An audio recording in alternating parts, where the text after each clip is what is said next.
who may not know James yet. James started with us only relatively recently, so maybe February, March time. So he is he's a fabulous new member of our team, and does very important mahi that I particularly like, because I'm in the same space as him. So over to you, James. Cheers, Becky. Morena tātou. It's really exciting to be here this morning and share some of this whakaaro with you. Like Becky mentioned, we're going to spice up the structure a little bit today. So I'm only going to talk at you for maybe 15 minutes or so. And then I'll introduce the rest of our amazing panel who are there's not really much pointing, are they? They'll move around. There's a couple of faces on the screen that will join for a panel discussion for the second part of the workshop. But if you have any pātai throughout, feel free to chuck them in the chat, or we'll hopefully have quite a bit of time towards the end to have more of a kōrero about interviews as a Rangahau method. So I've just got a little presentation as a kind of an intro for us. So we're diving into interviews as a specific method of doing rangahau, and I've given away the spoiler on the front cover. You'll see Kimiora and Kiri will join me later on in this presentation. Ko waio, ko whangataua te maunga, ko kāriri kura te awa, ko tinana te waka, ko te rāroa me te aupori ngā iwi, ko Roma te marae, ko James Berghan tōku ingoa, no ahipara me te oniroa tohiahau. So I'm James. I whakapapa to Te Tai Tokiro, the far north, and this is kind of my favourite photo of home. So we've got Whangataute and my maunga over on the right-hand side there, and you can see the awa out to the ocean. And so this is at the southern end of Te Oniroa Atohe, or 90 Mile Beach, which is where I spent most of my time growing up, until I left for uni. But I'm currently based in Pōneke in Wellington, and this is what it looks like every day. Anyone who says otherwise is lying. No, it always looks like this. As Becky mentioned, I joined the team at Te Manawa Haukura in mid-February, and up at our Porirua campus this morning to kōrero with you. And I was thinking a couple of things that I'd really love for you to leave this workshop thinking, that guy really met my expectations. And so what I'm going to do is I'm going to set those expectations for you. And specifically, I'm going to lower them. No, seriously, I hope you get some good insights today, though, about interviews as a research method, and hopefully some practical tips as well if you're thinking about trying them out, or trying out maybe a slightly different interview method as well. So heads up about where we're going, and what I hope you'll take away from this presentation is that hopefully you'll know a little bit more about the role of interviews, and particularly as a relational method, and as a kaupapa Māori aligned research method as well. And maybe a bit of a taste of some of the different shapes and formats that interviews can take. You'll be able to reflect on whether interviews might be suited to your own kaupapa or future kaupapa that you might be involved in. And then if you do go on to do interviews as well, I hope that you'll leave knowing a few things when it comes to planning and conducting your interviews. Cool. And hopefully that sounds good. So a little bit of a structure to help us get there. So I've broken this part up into 5 chunks. So I'll start with the basics. What even is a research interview? I'll talk about a couple of guiding principles. Then we'll get practical. So how do you plan for an interview, and thinking before, during, and after as well. I'll share a few case studies from my own mahi, particularly around the different forms, and then we'll share some stories from the field. And would love it if you got any pātai for us in that panel discussion too. So is a research interview? And I guess at the simplest form, it's all about that co-production of knowledge through kōrero. So it's a qualitative research method for gathering information, for gathering insights, for gathering data about a specific topic or a specific study. Um, and one of the key threads, I think, from today's kōrero is that it's grounded in relationships as well. So the relationship between interviewer and interviewees as well. And when we're thinking about what is a research interview, I think it can be helpful to think what is not a research interview as well. So I tried to brainstorm a couple of suggestions on things that we might think of when we think interview, but they're not necessarily what we might class as a research interview. So research interviews not typically a media interview, so we're not primarily doing our research interviews to share information with the public. They're not primarily to entertain. We're trying to find out or build a story. They're not job interviews, so they're not necessarily focusing on someone's qualifications for a specific job. It's not a counselling session or a therapeutic purposes. They're not typically an interrogation or an informal chat. So those are all kind of separate things that we don't necessarily exclusively capture as a research interview. And I guess with the disclaimer that some research might explore each of these particular things in slightly different ways. But when we're thinking, if I'm conducting an interview, it's conducting something different than each of these things. So it's not quite the same. I think of a bit of a spectrum of the types of interviews that we can think about as well. So at one end, you might have quite a structured interview. And if you think of kind of like the census, if you were to do that verbally, that's an example of a structured interview. I don't know if anyone's been involved in the I was a participant once in the Te Kupenga social survey. So that was one of these really structured interviews. Someone came to my whare and sat down, but they had a very kind of strict list of questions they were going through. It's the same order every time, and they're kind of sticking to that script. And then I guess at the other end of the spectrum is an unstructured interview. So kind of more like that conversation with minimal prompting. You're sitting down with someone. You might have a kaupapa that you're engaging them about or talking to them about, but it's more like having a broad chat about that kaupapa. You're kind of just letting the conversation flow and see where it goes. And then in the middle, you might have a little bit of a mix. So there's another type called a semi-structured interview. So in a semi-structured interview, we might have a loose kind of guide of questions, a bit of a skeleton, but then it leaves it open to if something comes up, you can kind of explore down that pathway a little bit more. Oh, so tell me a bit more about what that meant for you or what that means. And with a semi-structured interview, you might have the same skeleton for all of your interviews, but it really depends on the kind of the vibe and the relationship and so the flow might change in different interviews. You might ask your questions in a different order than the previous interview that you did. Yeah, really about depending on the nature of that kōrero and how it's flowing. I'll share a little bit later on as well. For a lot of my projects, I kind of sit in the middle of the spectrum, so in that semi-structured interview space.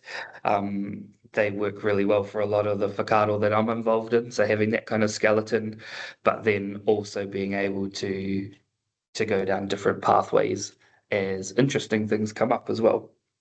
But all possibilities, all variations are possible.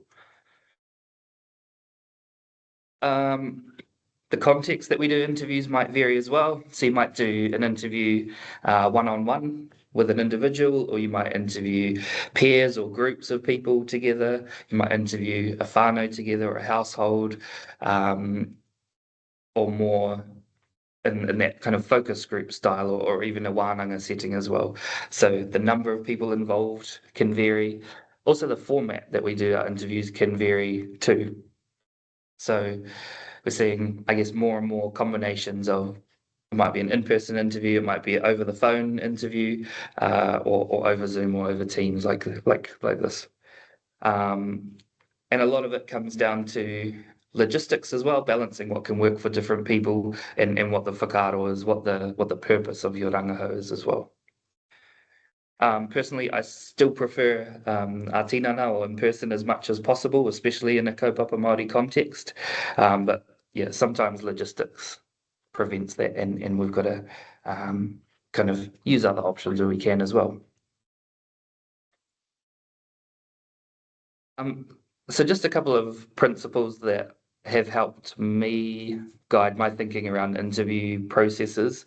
And in a kaupapa Māori context, thinking about interviews not just as gathering data, but as that building and maintaining relationships and upholding the tikanga.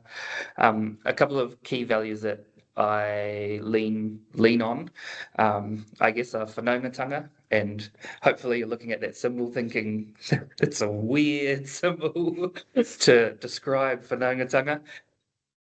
But it's thinking about that relationship as being both the outcome in an interview and the process of the interview.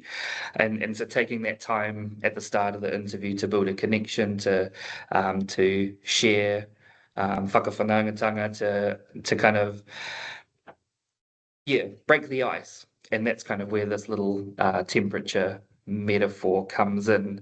I've put a reference towards the end of the slides as well to Kitty Dell's PhD thesis, where she talks about the temperature of the interview.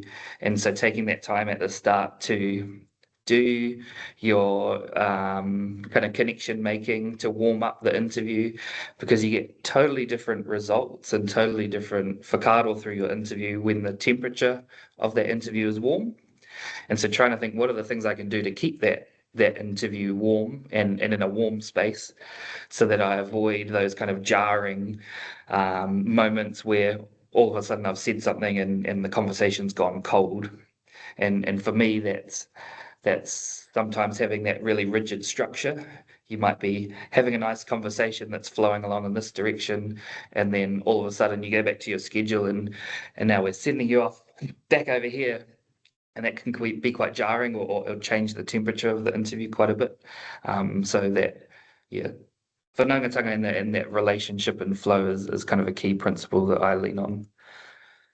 Aroha ki te tangata, so honouring the dignity and the pace of each person and people that we're engaging in and that we're kōrero with, that their kōrero they're sharing with us as a taonga. So kind of really trying to value that and look after it. It's precious. Manaakitanga. So back when I was doing my PhD, we kept talking about biscuit visits. So even though I might have a koha, like a voucher, to give participants for their time for taking part in the interview, I for some reason I leaned on Mellow Puffs, but I just had a stash of Mellow Puffs in my car all the time for all these biscuit visits. And sometimes I wasn't even there for an interview. I was just bringing biscuits. But that thinking about how we host our research participants, how we listen, how we care in an interview matters as well. So really thinking about what tone we set, how you start, how you close, how you follow up, all of those aspects.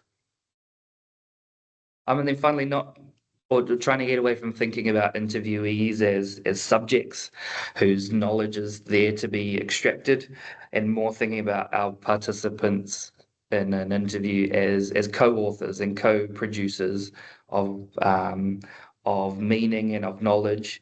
I've seen some really cool instances of this where, say, a participant might not be named in the research. They might all be anonymous, but rather than calling them participants, they've been called knowledge creators or knowledge collaborators, or another term that kind of recognizes that that other kind of additional kind of value they're bringing, not just for that knowledge extraction in a sense. Yeah. And Linda Smith has a great set of other values. These I just picked a few that that resonated with me, but then there's a whole kind of set of values that you can lean into to learn more a bit about upholding kaupapa Māori principles, and they translate really nicely to interviews and the interview process too. When you're preparing to do interviews, we can think about a couple of things, and I'll just touch on a few, but I think we'll draw out a few more of these as well in our panel chat. But just as a starter, thinking about what you might want to brainstorm or plan before an interview.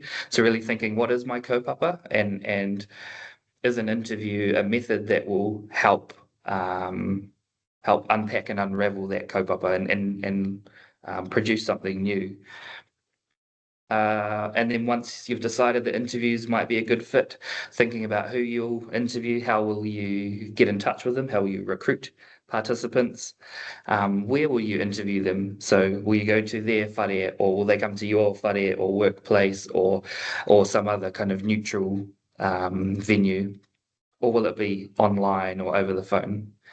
And the ethical considerations as well. So if it's when we got Rangahau that involves participants, don't know how to say human participants in a way that's not quite as clinical, but when we're researching with people, thinking about the ethics process as well. So that kind of helps step us through all of these questions too.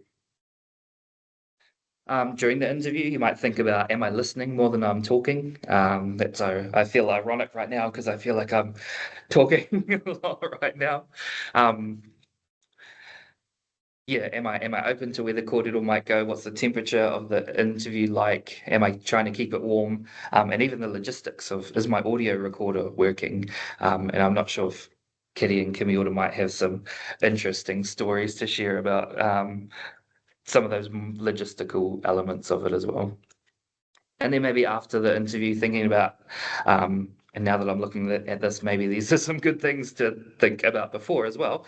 But how will I honour the kōrero that I've received? So what happens next, and how can I treasure that and look after it, and make sure I'm kind of doing right, that it's tika.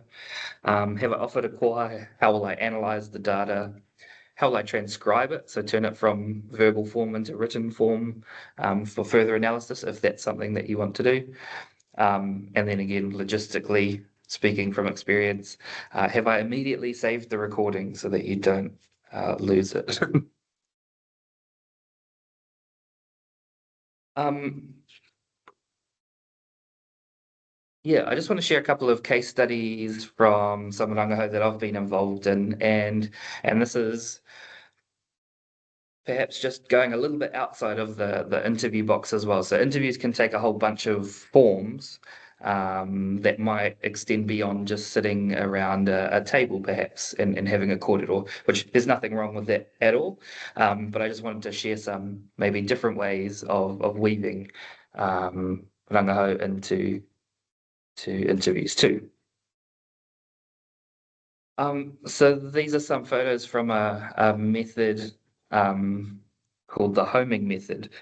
And this was carried out as an interview format, but with a tactile component. So we had these little wooden blocks, and each kind of group of participants, we did some as one-on-one interviews, but we also did some as group interviews. And whether it's a group or an individual, they've got 10 blocks to work with, roughly, and they're all blank when they start. And so the first task is to brainstorm all of the things that are important and what it means to be at home, what it means to have a safe home and to be well housed. And so you can see in the example on the top left there, we've got some of those key principles of like, oh, it needs to be cozy, not moldy, warm, have a good shower, have a good kitchen, family, those kind of factors. And then once participants have labeled their blocks, then they build a tower. And so I've got a couple of examples of towers on the right-hand side. And the tower is a way to prioritize which of those factors are more important than other factors. I quite like the example in the bottom right. So they decided that all of their principles were equally important in terms of being well housed. And then the desk is the whenua. And so that was the foundation of what their house needed to be sitting on. So it was a quite nice metaphor for how they arranged their blocks. And I guess the context for this Rangahau project, you can kind of see the little traffic lights there in one of the photos too. That this was all about getting people to talk about housing assessment. So a lot of our housing assessment frameworks are really prescriptive, and they kind of tell you already what the measures of success are. And so this was a way that we could kind of break down what are those measures of success to you and what's important in a house to you, and then evaluate your house on those factors. And just having that tangible element of people being able to pick up blocks and move around, we're able to explore a lot of those kind of facets of decision making and prioritization, what things are more important than other things. And I think just that kinesthetic element of playing with the blocks and writing on them and building a tower made people a bit more relaxed as well. So it wasn't quite as daunting, I guess, as someone sitting there asking questions of you. Yeah. In a similar vein, so while the blocks were a bit more abstract, talking about kind of features of a home, we've also been trying to test out some tactile tools more specifically about the physical design of whare. So for context, my background is in papakainga and co-housing research and urban design. And so we used some other tactile methods. The ones on the top there are we were looking at massing. So each block represents kind of a different use. So you might have sleeping areas and cooking areas and stuff. So it's kind of at that broad scale. And then the image down the bottom shows basically a design your own floor plan for your whare. So we had the outline of the whare, but then it was totally up to our participants to design the interior of the house however they wanted. And so using that same thing as a tool that you can play around with and move things around and chat about as you're doing it, as part of the interview was a nice way to explore some different design principles too. And then kind of following on from that, I guess that the next scale was going, that level beyond that. So the kind of master planning, the big plan of whether it's the whole papakainga or in this research project, we were designing an all abilities pathway. So for whānau hawa, whānau with experience of disabilities. And so having things like aerial photos and post-it notes and all of these, same thing, the tactile elements that people could almost in a way get distracted with and free them up a bit to explore different ideas. And then the kōrero that goes with that was really rich too. Yeah. I did just want to touch on as well. There's a whole range of other methods as well, whether it's walking interviews or Deborah Heke talks about kori kōrero. So weaving in physical activity with the woman that she did her rangahau with. So lots of different ways that you can kind of take the interview outside of face-to-face Zoom on the phone as well.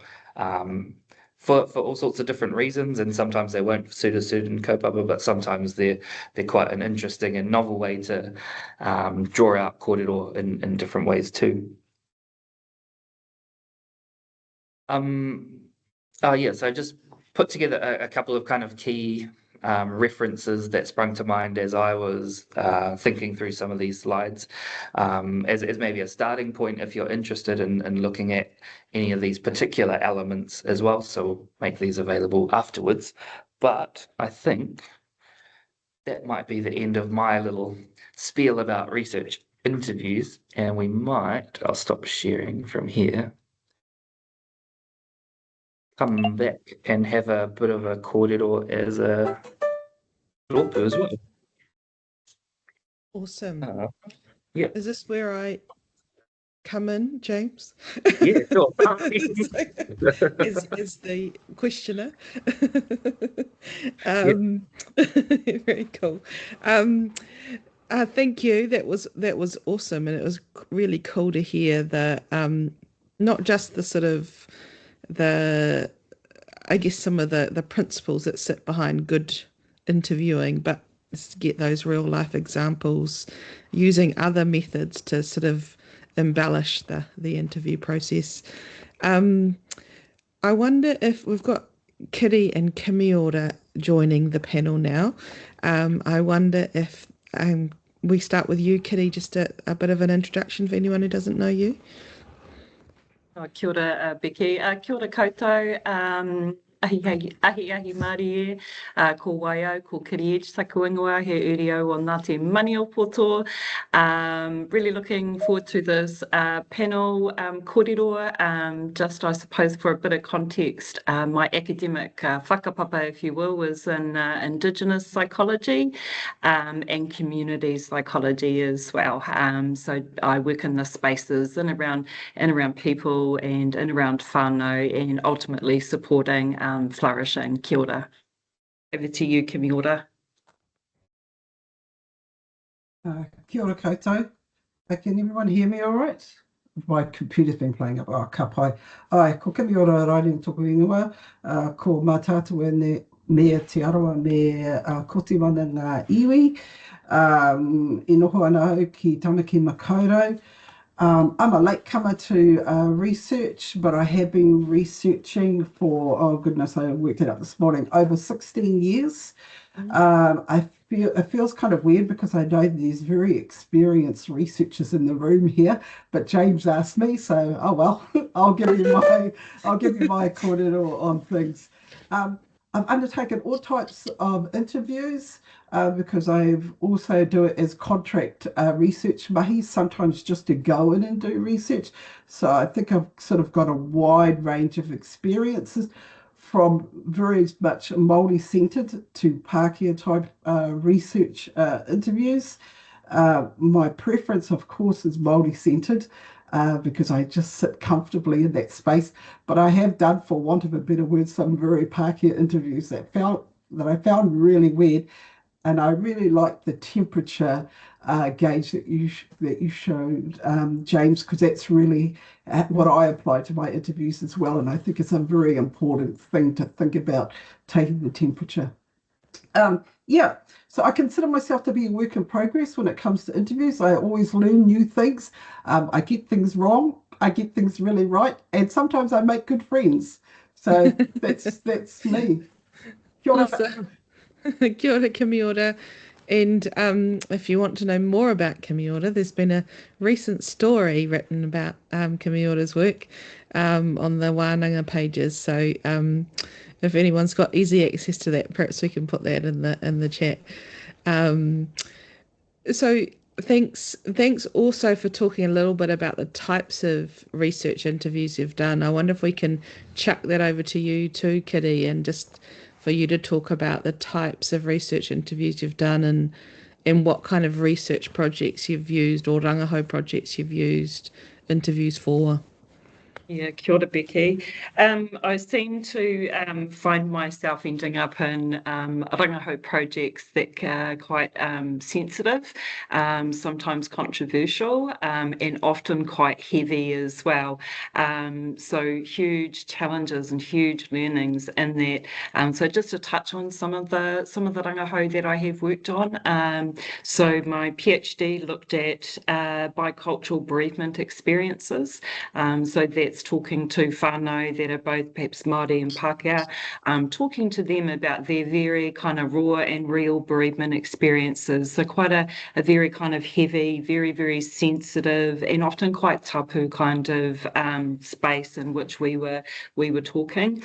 I've also looked at projects in around supporting tāne who are perpetrators of domestic violence as well. So talking to them about their particular journeys families, how they were able to remove that from their whānau and remove that from their homes as well. And more recently, I'm working on a project that's looking at tikanga values and virtues that can guide adult intimate relationships as well. So again, a kind of a challenging space, but a very uplifting space as well. So talking to people, talking to whānau, talking to health professionals, and talking to cultural experts and around, what are the tikanga values and virtues that can guide us to have really, really good, flourishing, happy, healthy relationships for this generation and moving on to other generations as well. So I guess I position myself as a kairangahau. I firmly believe that the expertise really sits with people and in our communities, not necessarily within the ivory towers of universities as well. So that really orientates me to a particular way of sitting alongside people, and I think that really, really guides the interview space, as well as really positioning people as the expert of their experiences. So I'm kind of like a vehicle or a tool just to carry their story and their insights and to be able to share them with others. Yeah, kia ora. And I'm going to pass it over to Kimiora maybe. Ka pai. So in terms of also the researches that I've undertaken, so I've done the spectrum of individual to whānau groups, to focus groups, to couples, whanaunga, professionals, nurses, teachers, etc. I do just want to say that I interviewed a couple once that it went a little bit awry because they started arguing, and then she told them to get out during the interview, and I was like, oh, this isn't working well. But I mean, you got to be open to things happening in interviews, and I found that to be quite funny. In terms of where I've interviewed different types of situations, I've interviewed quite a lot on marae because that's my comfortable space. I have to say I'm not fluent in te reo Māori, but I get by. And I think that actually makes me a bit personable in some ways for some of my interviewees that, we just find a comfortable space to interview together. And me and my fluency, and also on the marae space. I've interviewed in cafes, noisy cafes, classrooms, libraries, and the weirdest place I've interviewed, I'll just share this, was actually in a hospital, by someone that was injured in the bed, and it was a Pākehā research project, and they wanted me to go into the hospital and do these type of interviews. But that's when I've kind of learned, one of the lessons I've learned is to actually see if I feel comfortable with that myself. And then, like as Kiri said, she does sensitive types of interviews. I do not. If people know me, I'm not comfortable with too much emotion. I can't cope. My backpacks I can do. So I make sure that I stay in situations where I feel comfortable, they feel comfortable, and I'm not getting situations that are out of my depth and don't fit well with my modi, because I would not like to be in a situation where I'm gathering information that I can't really deal with in a positive manner or do things with. So that's how I work, is that I don't do sensitive. It's not that I do light and fluffy subjects, but I just do things that I have a link with, that I have an understanding with. And so I make sure to stick in my space because that's where the passion sits. I just want to say I've also done a plethora of interviews in terms of time. I usually do about an hour to 2 hours, but I just want to share another story because this is what I'm all about. I actually did an interview once that took all day. And it took all day because I went to Hawaii Waititi to do an interview, and the guy wanted to do a pōhiri. He wanted to do, and then he had a group coming on, and he wanted me to stay around, and he would not let me go, and I had to have lunch, and we had to go for a walk, and I was like, okay, I'll go with the flow. But I mean, it was a great interview, and I probably used about 2 paragraphs with the kōrero, but it was a really good link, and I had a great day there.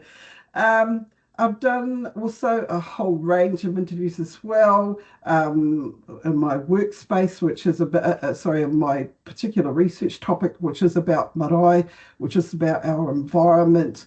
I've done kaumātua interviews, which are my favourite. My favourite type of interviews in the kōrero that you get from kaumātua interviews. I've not done small children.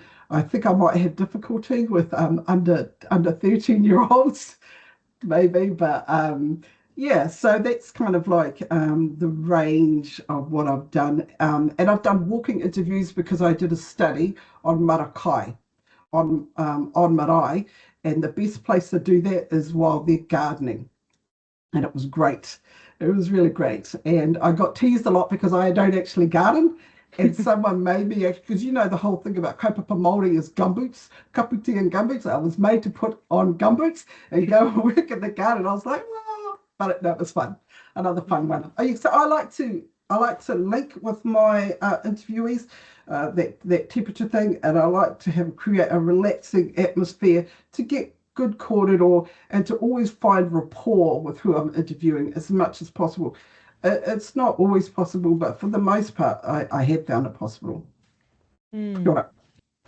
Kia ora, Kimiora. That time thing's really interesting because there's also vox pop interviews which can be super, super short. You know, they can be one question, like asking people at the train station trying to get to work, who are you going to vote for in the next election, or something, you know, just one question. So a day to 2 seconds is sort of the the time parameters you can work with. I'm interested in the and please, if anyone's got any questions, I will stop asking some soon. But if you've got questions, just chuck out your hand and we'll go straight to you, or put them in the chat. But I was interested in the sensitive stuff. What do you think you could put in place if you were interviewing someone? Like, what, it's sort of, I guess this is an ethical question. What do you think we need to put in place to support people if they are talking about something and it kind of raises something, you know, upsetting or whatever? Yeah. Yeah, that's a really important consideration, I think. And I always think about like our tikanga, which is just as important, or not, you know, it has such important protective properties within the Rangahau space as well. And I feel like what a lot of our institutions call ethics is actually just a really, really small part of that tikanga. And for me, it's really thinking carefully about how we are going to prioritise the people that we're sitting alongside. What are they going to need from us to prepare themselves in terms of talking about the kaupapa? So that's kind of before we even enter into that space. And then also, so within my, you know, the information sheets and the consent sheets and things like that, is particularly in the bereavement related research that I worked in, is I went through and found some local helping agencies that specialised in that space. So I compiled a bit of a list for people as part of that ethical process. And another thing that I did too was also following up with them afterwards. So just checking to make sure that they had been able to find their maurito again, that the Rangahau interview hadn't brought up any issues with them, and checking in with them in around that as well. And I think that's really, really important as I think about the relationships, that whakawhanaungatanga that we build. It's an ongoing, enduring thing. So, you know, lots of preparation in terms of warming that relationship, making sure it's comfortable and safe for me as well as the people that I'm engaging with as well. But that relationship, that connection that I build, it happens, you know, it is established and then it keeps on going past the interview space as well. And I think that's a really, really important supportive but also protective kind of process for me as the kairangahau, but most importantly for the contributors that are sharing with us, you know, really sensitive, really emotional experience as well. So trying to wrap around that, it's not just McDonald's drive-through in terms of me coming up, getting that information and then driving off in my car, is that relationship happens, it's being established and built well before that actual Rangahau kōrero takes place and well beyond it as well. Awesome. Thanks, Kiri. Kimiora, did you have anything more? You started to talk a little bit about gumboots and getting in and digging mara, but were there any other thoughts you had about how do you kind of look after and build those relationships with participants? Not too much to expand on that. Just to further reiterate that whole thing about rapport, and keeping in mind that people are sharing a very precious taonga with you, and you've got to think about that, treasure it, and also in some cases have cues for yourself about when to stop it, because sometimes you don't actually want overshare, because you might be getting too much information and they've gifted you with too much. This is possible. So sort of having good cues that you've set about how to contain it, because I always feel a sense of responsibility when we're interviewing what we're grabbing and what we're going to be doing with it. And I would never want someone to feel like they've overshared and that it's just gone away into the air and nothing happens. So I try and have cues where I can just sort of get it a little bit. Sometimes if it goes too far in a direction or it's too much, sort of like indicate that no, we'll try and keep to the chosen path, the agreed path. And for my interviews, I always make sure that there's information sheet. They know exactly where we're going and what this is about. And I think those kind of processes are quite important before interviews, is setting that sort of platform for how the interview is going to go. So they're very much aware. Not that everyone always reads it, but they're very much aware of what the purpose is and how we're going to get there and what it means before, during, and after the interview. Awesome. That's a great point about once you've got the kōrero, you're sort of responsible for it, right? And if you've got stuff that you don't use, it feels like you've wasted their time or you've wasted their kōrero. Sorry, Becky. I just wanted to share one other experience I had that was really, really formative for me, is thinking about, like, when we go in and we talk to people, is we're shining a light on them, we're putting them on a stage, so it's all eyes on them kind of in that space. But I remember I wanted to interview Nick Tūwhāngai, really significant elder in amongst my iwi, and very forthright. So I had sent him a letter, I had sent him the information sheet and the consent sheet and all the rest of it. I'd ticked off all my boxes, and then Uncle Nick rang me early one morning and basically proceeded to interview me before he was willing to agree to be interviewed as part of the Rangahau.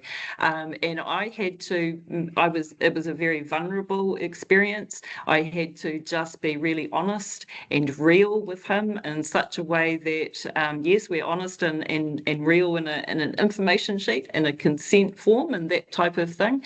But I actually thought, even though it was really, really uncomfortable for me, and I had to kind of think on the fly very much, is that lesson is something that I've really, really held. And I think that we should, as kairangahau, we should be prepared and able to be interviewed by the people before they agree to engage it with us in that space. So yeah, kia ora. Kia ora, Kiri.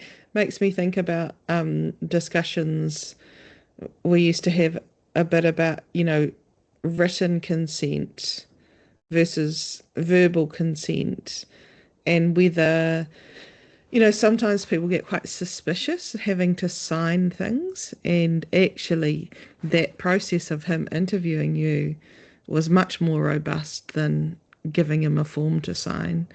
So that, has all sorts of implications for the way the Western world at least sees ethics and consent being valid.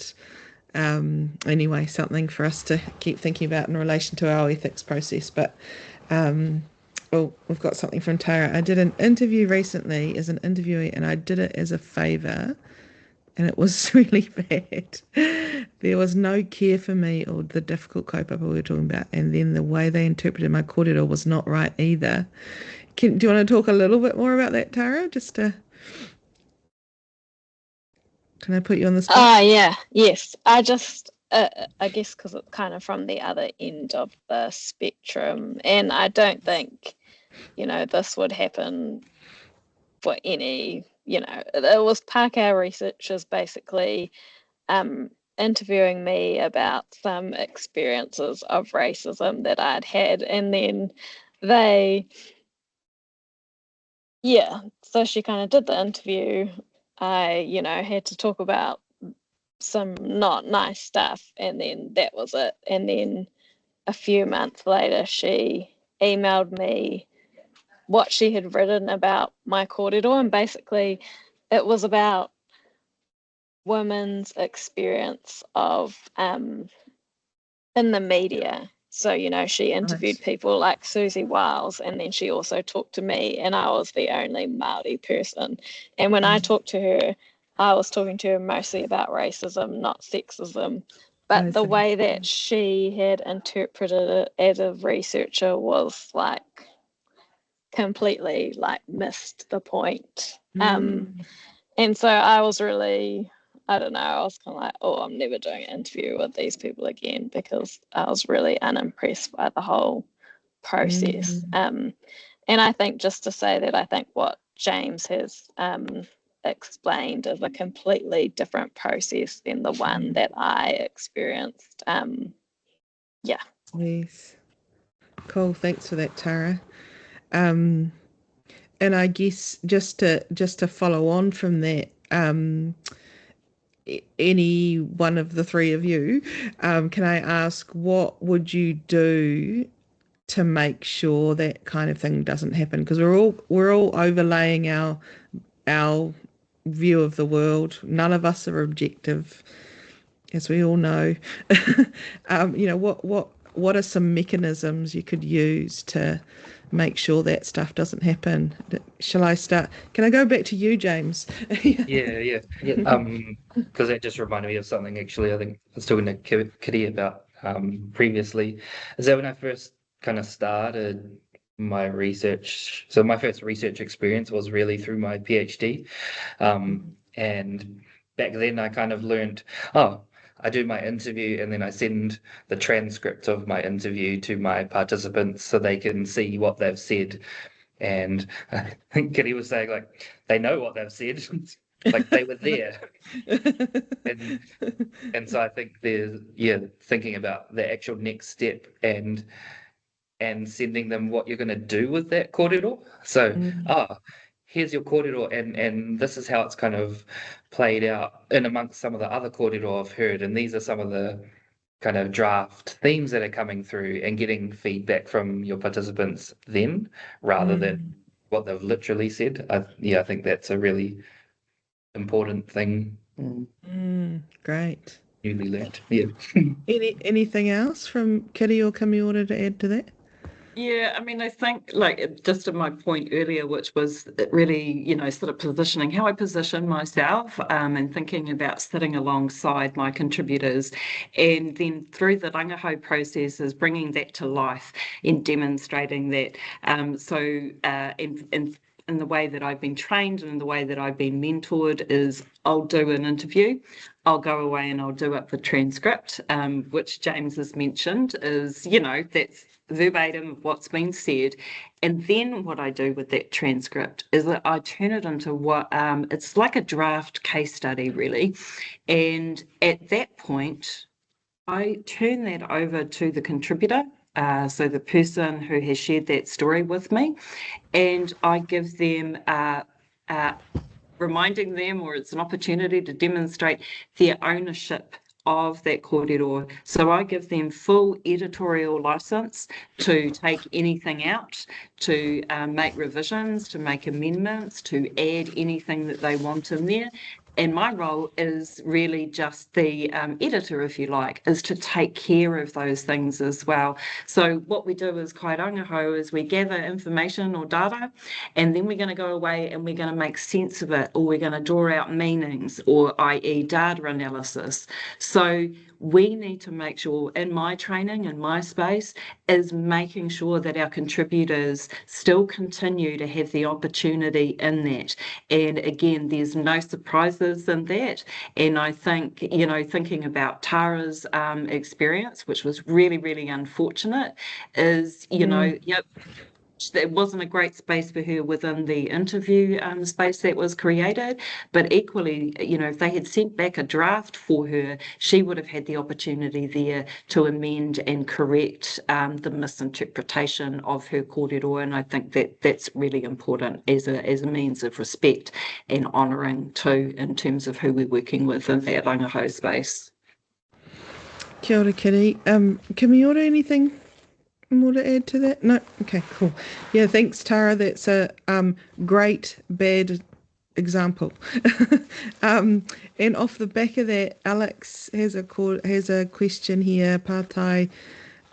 Could the panel please share an experience of recovery? That's a great question. During an interview process or even a failure. Shall we go to you, Kimiora? Is it because you think I've had lots of failures? No, I'm just joking. No, I was just trying to spread the kōrero around. Kapai. I'm just thinking about. So I gather, Alex, what you're asking is when something has gone wrong in an interview. I haven't had too many experiences of anything going too much out of whack for me. Like James, I kind of position myself in the semi-structured and flexible and adaptable kind of interview setting. So if things go wrong, well, then I go with, oh, well, that's the way it was meant to be. You know, it will recover. But I have had a growling during an interview, and I was interviewing a kaumātua tāne, and we sort of I got into the interview, and he actually wanted to go through a full mihi process, which when I sat down, I thought that I had got the impression that we were just going to start and just go straight into the interview, and it sort of took me back to, I should have really thought about properly who I was interviewing and a proper process for interviewing someone that might want of the formalities with PPR and all that kind of stuff. So it sort of gave me a bit of a wake-up call to just remember that some of my interviewees will want the full sort of process, and some just want you to jump straight in. Because I've also had interviewees where they don't want to have a karakia, they don't want to have anything else, they just want to get straight into it. And I can still build rapport and I can still continue, but it's like that temperature thing. Sometimes I've just got to go in and try and think for myself what they want. And I have got it wrong and I have got it growling, but I've also got a thick skin. And I just continue onwards, and I've never had anyone get up and leave an interview, be annoyed with me, or refuse to share the interview kōrero. It's all been manageable because, like I say, I sit very much in that semi-structured, flexible type of space. Kia ora, Kimiora. James or Kiri?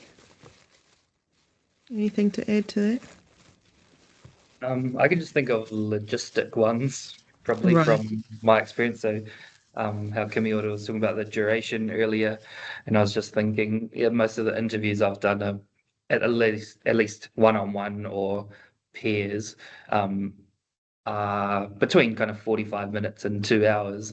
And I felt like I had a bit of a failure once when I interviewed someone and I kind of run through my skeleton structure in about 15 minutes. They were just like firing all these one-word answers to all my questions, and it was really hard to kind of draw anything more out. And I got to the point where I was like, oh, okay, well, I'll keep going and I'll keep persevering and I'll write it up and everything and treat him the same as every other participant and stuff. But it just meant it, didn't quite add as much to the Rangahau overall as some of the other participants, but so that felt like a bit of a failure at the time. Yes, just thinking about logistics. One big failure is not having the recording device work. And I've never had it fail completely, but I have had it so that I couldn't actually hear very well the answers. And so really simple things like having 2 recording options on the go is really useful. And that might be your phone and a recording device, or 2 recording devices, just so that you've got a bit of backup, because it's the worst thing having spent, an hour or 2 hours and then realizing you don't actually have very good recording or a recording at all of whoever you've talked to. Just linking back to Sasha's question. Sasha, do you want to talk a bit more about this? Because I think this is a fascinating one. Are you still there? Yes, I'm still here. I'm just not on a camera, so I don't give you motion sickness as I move around. Oh yeah. So I think that it brings out my inner growly auntie, and this was particularly around Ngāi Tahu's response to the earthquake. There were lots of young researchers, international researchers who wanted to write things, and because all of Ngāi Tahu and the wider Māori network's beautiful work hadn't been profiled, it really made me grumpy, really, really grumpy. That people would come in with an expectation that they had a right to tell that story. And I think, that kind of reflexive positioning and how you serve has got to be baked into the beginnings. And so I would send them away until they had solved the puzzle of how they were going to ensure that the standing and the credit landed where it was due. And that meant there were some interviews I didn't do because their responses were less than satisfying. Yeah, that's a great point. And there's so many examples of people getting mana off the back of Māori who they've interviewed, right? Like there's so many examples of that. And I remember at Vic seeing Pākehā academics becoming internationally known as Indigenous experts because they happened to write a few papers with some Māori words in them, essentially. I'm being slightly facetious, but it's a great point. And I think that's one of the things we've got up our sleeve, hopefully, at the wānanga, is that most of us are pretty embedded in understanding, I would hope, how these things should work. But yeah, a very good cautionary tale there, I think. Maybe what's our time? We're up to 12. I'll ask maybe 1 or 2 more questions, and then we can see if there's any more from our audience, and then we'll go from there. We've already talked a bit about the practical stuff. We've talked about some mistakes. What aspects of the interview process were you initially naive about? No, I don't want to ask that one. Sorry, I found a better one. What role does co-construction of knowledge play in interviews? So I guess this is linked a bit to what Sasha's saying there, but I'd be keen to understand that a little bit more from our panel. Kiri, can we go to you? Kia ora, Becky. Really, really important one. And I think, again, is, thinking about contributors as collaborators, as co-authors. And so you're building this understanding together. And I think I remember in my in the bicultural bereavement research as well, is it actually, that I had contributors really thank me for that opportunity. So they were able to read the story that was theirs, but for some of them that had experienced some really challenging, really hurtful aspects, is it actually provided them an opportunity to heal in terms of stepping back and being able to read their story and also being able to contribute in it as well. So we've kind of got this meaning making happening in the Rangahau space, but also on the personal level too. And I think too is that it keeps a real good check on you as a kairangahau as well, about the assumptions, the things you hear within an interview, and actually the things that you don't hear as well. So by being really vulnerable and handing that mahi over, that case study to the person that's voiced it, to the contributor, is all that kind of gets laid bare. And again, it's very much a safety aspect. And I want to share one experience I had, which was really significant for me because it was really uncomfortable. Is I'd gone through that process, interviewing someone about their bereavement experience, and we were getting ready I was going to do my first conference presentation at the Ngā Pai o Te Maramatanga IRC, and we had a little closed sort of seminar at the University of Waikato to kind of practice. Anyway, my supervisors told me to invite the contributor along to sit in the audience in that presentation. And that is probably one of the most uncomfortable, vulnerable experiences I've had as a kairangahau, as a presenter in a conference, in an upcoming conference. And really that to me showed me the importance of getting it right, being aware of your own biases, your own hearing. And it's often something I think of when I'm working with people's pūrākau, with their kōrero, as I think about how would this person or how would this organisation feel if they were in a room and I was up presenting that. And I think that's super important. Really keeps me in check. And I think just harking back to that kind of ongoing, enduring relationship that I've had is, we go through ethics, we've got consent, I've gathered your interview, I've turned it into this, it's in my PhD, and technically I can go out and I can present that at a conference, kei te pai.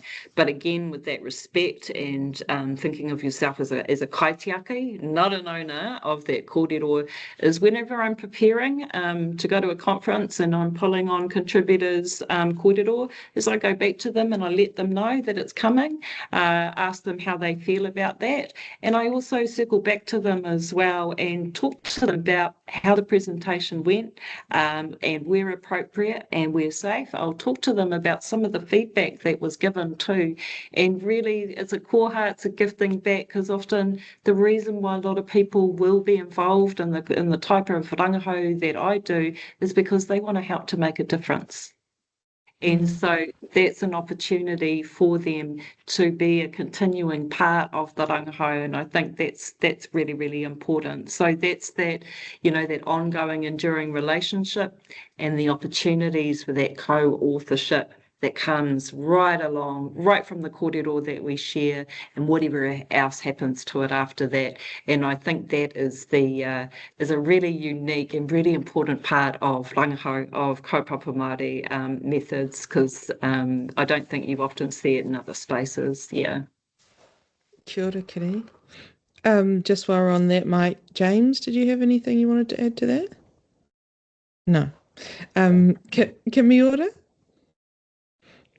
Hi, just on the co-constructing of knowledge, I just wanted to share that one of the methods that I found to be really good is, it sounds really technical, but it's not really. It's cognitive mapping while interviewing. And that's just like having a big sheet of paper, and while you're interviewing and you're constructing knowledge together and ideas, that you just write the main themes together, and you put off little points, and then they put points, and you highlight things and you circle things, and you come back, and it's very creative and very involving of each other. And it's one of my favorites because I'm more of a visual if I see things written there and as prompts, I actually enjoy that. And so, and not everyone is comfortable with it, but for the most part, it's really a good way of keeping track of a kōrero and the ideas that shoot from ideas, and then bringing it back and actually mapping it on a piece of paper. So I see that as a very co-constructive way of getting kōrero together.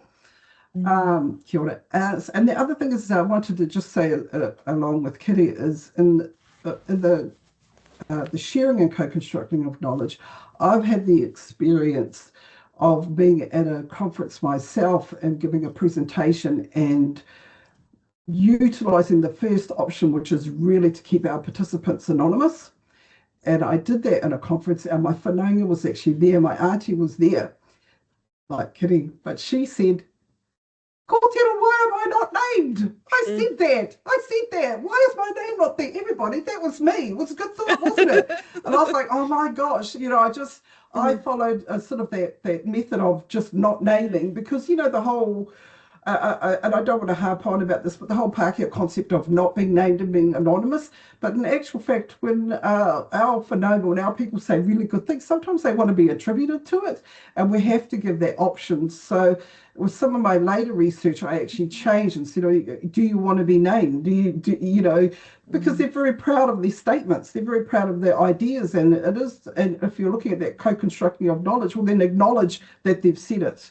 And so my auntie was sort of like, oh, well, when you put it in your reports, make sure you say it was your auntie that said this, and all that kind of stuff. So I was like, oh, kapai, I'll do that. So I think what sets us apart when we're doing our interviews in terms of kaupapa Māori as well is different ways of thinking about how we name or identify things, and how we're a little bit more open, and also the co-constructing side of it, the collective side of it. I think it's really important and sets our research apart. But like Kiri says, you've got to get it right, though.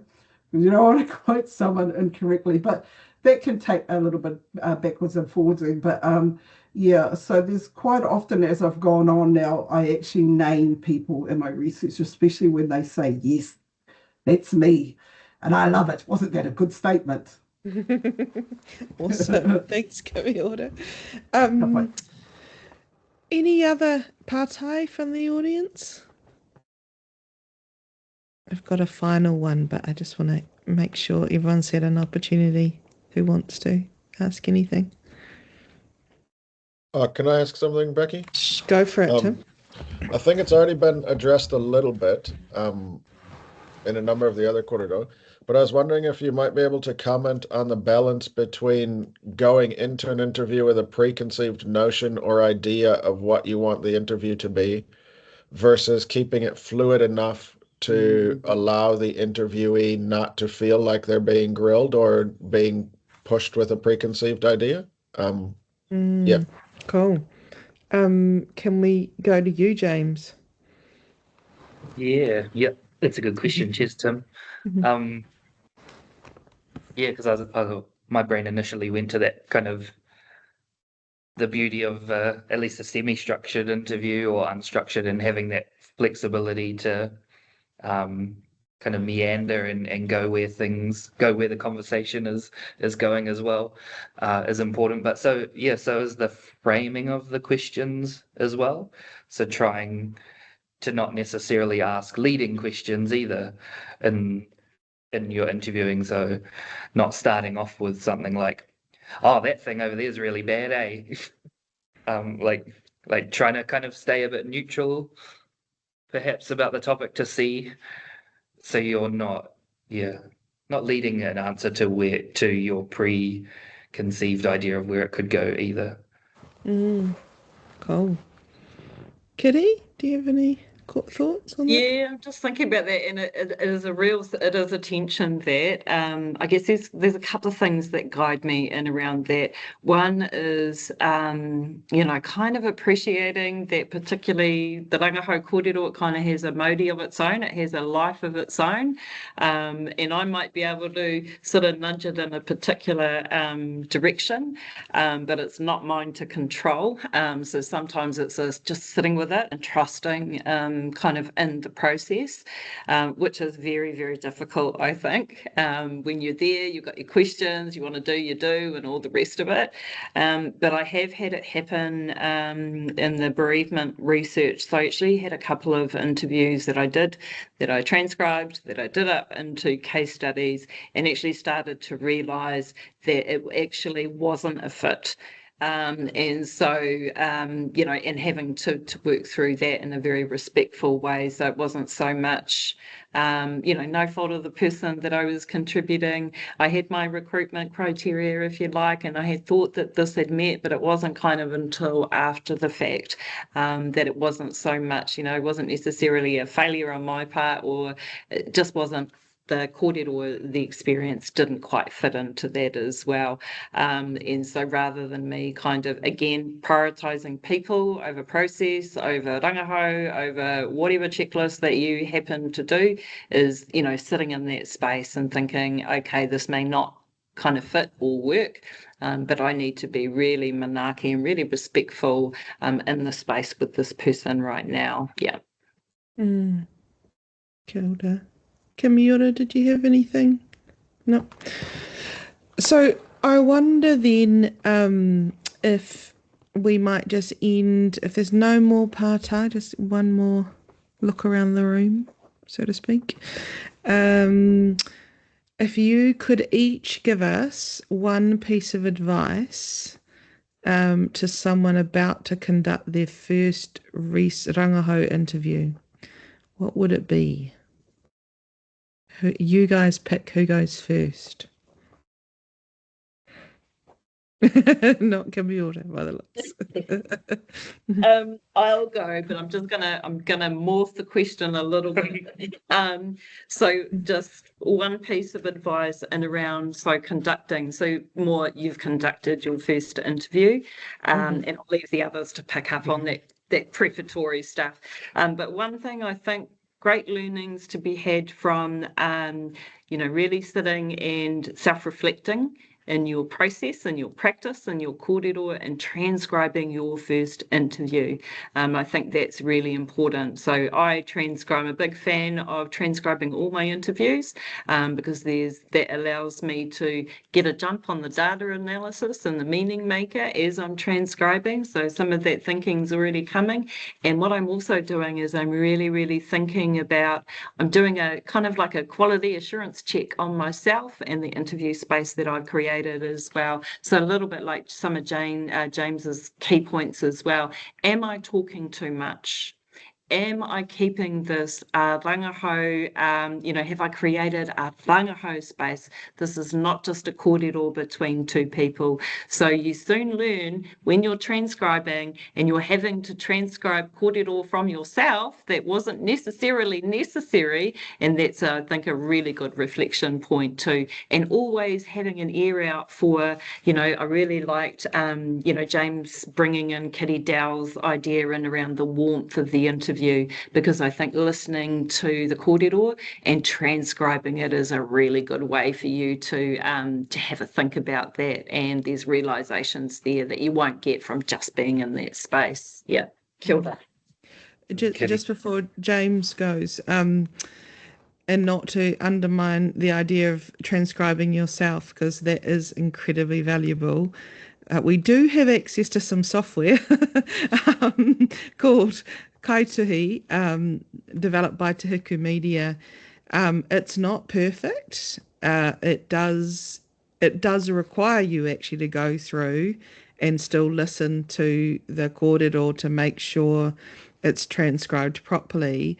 But the great thing about it, it's the first transcription software that will transcribe Te Reo Māori well-ish. So we've got access to that. If anyone is doing rangahau and is, you know, it is with reo speakers or there's some reo in there, we'd be very happy to give you access to Kaituhi. Sorry, over to you, James. Yeah, I was just going to say the same kind of thing. I was thinking about the value of what Kiri was saying, the value of silences as an interviewer. So leaving that space in, and someone might be sharing some whakaaro and then go quiet, and being comfortable with letting it be silent for a little bit because they might continue that kōrero. When I look back at some of my earlier transcripts, I was just like jumping in and I was offering my 5 cents and I was like, oh yeah, that reminds me of this thing. And there was way too much of me in it. And then you're constantly, yeah, this was back before or auto transcribing software as well.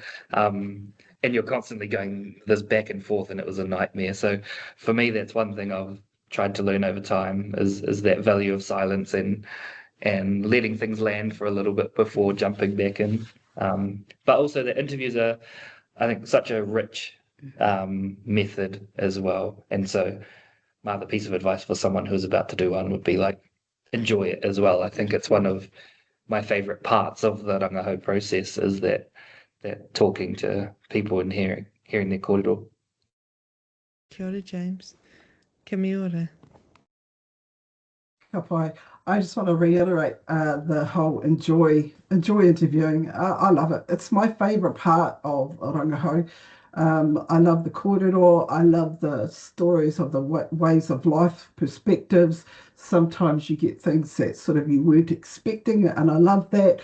And I'm always thinking when I'm interviewing, where's the connection for us? And where's the rapport, how we connect. And I think that's what keeps me engaged, because if I had advice as well, it's don't disengage during an interview because it can be very off-putting for them and yourself.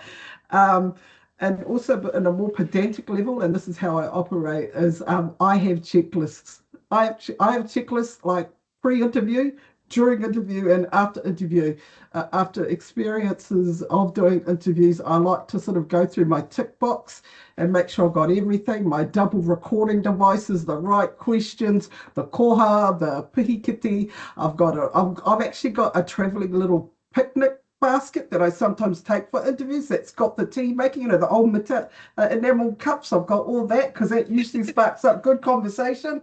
The gumboot tea, all that kind of stuff. So I like the I love listening to our people talk, and I can remember one particularly good interview out at Ihumātao where they talked about the fruit orchards back in the day and how you could walk like no fences, how you walked around your neighbourhood and just went to different houses and picked fruits off trees and hung out with your cousins in the trees, and you ate off you ate fruit directly off the trees and everything, and then your auntie called everyone into one house and you all ate there, then you ran into the fields and played and then went to someone else's house, and I was like, oh, what a fascinating story. I would have loved to have spoken the rest of the day about that feeling of living on your papa kāinga and that sharing, and the aunties and the uncle on the tractor putting all 10 kids on the back and taking them up the road to the shop. It was just, and I was like, at moments like that where I can connect, and it makes me feel it's like it's my absolute favourite. So yeah, just enjoy it. Kia ora. Kia ora, Kimiora. Just on that, it seems like we're about to design some Te Manawa Haukura travelling kōrero picnic kete. And it does need mallow puffs in it. You're quite right, Tara. When I was at the design school, we designed a travelling symposium setup, which had a what do you call it? Lectern on wheels and speakers and fake grass and stuff and seats and things, so you could set up your little symposium wherever you liked in the middle of a park or whatever. So maybe we need to develop a range, a Te Manawa Haukura Rangahau range. But what we do have in stock is recording devices. And so if anyone does need recording devices for your Rangahau, Joe here on the screen is the person to ask. How many have we got, Joe? I can't remember how many we've got. 6-ish or something? Yeah, something like that. I'm sorry, I'm not sure. Cool. Yeah. And if there's heaps of need, we can also get in some more. We've also got little iPads actually as well. So if people are wanting to do interviews with drawing like Kimiora was talking about on a digital form, we've got those too. So we can lend those out to anyone who's wanting to do stuff like that. But I just wanted to say thank you very much, James, Kiri and Kimiora. That was fabulous, a fabulous workshop. Thank you for your mātauranga, and thanks everyone else for your whakaaro and your pātai. And really cool hearing those slightly alarming in some cases examples of real life problems around how when interviews don't go well. So hopefully that was really informative for those of you who have are relatively new to the interviewing game, or even if you're not relatively new. And next week we have Heidi is not she's we've got Kimiora talking about photo voice. Is that right? So photo voice is another method, so not to be missed. Helping me do this.